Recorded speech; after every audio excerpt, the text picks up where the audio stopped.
give your students a mini whiteboard. Now, if you don't have a class set of whiteboards knocking around, here is a really simple way of creating one at home.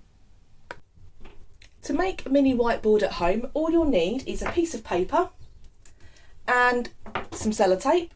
And obviously, to write on your mini whiteboard, you are going to need a whiteboard pen.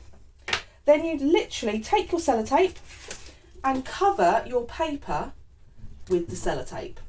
Make sure you don't catch any little pieces inside it as you go along, and you need to make sure that each piece of sellotape overlaps the previous one. Now, I'm using a small piece of paper just to show you this demonstration, but obviously you would need to do this on an A4 piece of paper to make a whiteboard that's actually big enough to show on camera for your classmates. So the idea is that by using whiteboards on your virtual lesson, you can then get your students to actually show their answers on screen to the rest of the class and actually keep them engaged with your lesson.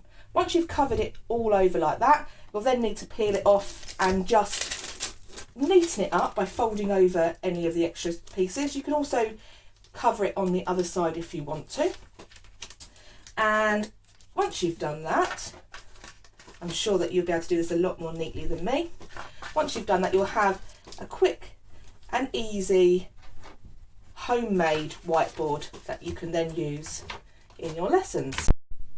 So for example, you can then ask your class a maths question, what's 5 times 10? They answer the question on their homemade mini whiteboard, and then they can show it on screen as a class. Then all they need to do is wipe off their mini whiteboard and it's blank to have a go for another question.